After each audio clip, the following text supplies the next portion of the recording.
فإذن أحبابي الكرام، في هذه الآيات العظيمات أنا اخترتها لكم لأنها تدل أولاً على التوحيد الخالص لله تعالى، وثانياً تجعل العبد يعرف من هذا الله العظيم، لأن الإنسان إذا تدبر كلام الله عز وجل، وكما قال أحدهم: لا تنظر إلى صغر المعصية ولكن انظر إلى عظمة من عصيت. فمن الذي خلقك ورزقك وسواك ويحييك ويميتك ومن الذي يشفيك إلى آخره؟ فهو الله عز وجل. فلا بد علينا أن نتدبر هذا الشيء.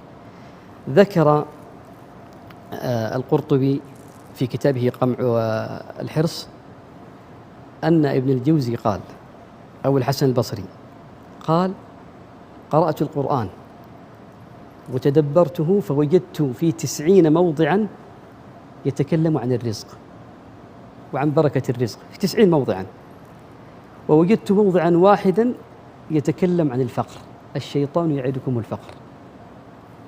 قال: فوجدت أغلب الناس يذهب إلى الواحد، إلى ما وعد الشيطان، ويترك ما وعد به الرحمن سبحانه وتعالى. تزود للذي لا بد منه، فإن الموت ميقات العباد، وتب مما جنيت وأنت حي، وكن مستعدا قبل الرقاد. أترضى أن تكون رفيق قوم لهم زاد وأنت بخير زاد؟ فخير الزاد كتاب الله عز وجل. أسأل الله عز وجل أن يوفقنا وإياكم وأن يجعلنا وإياكم من أهل القرآن.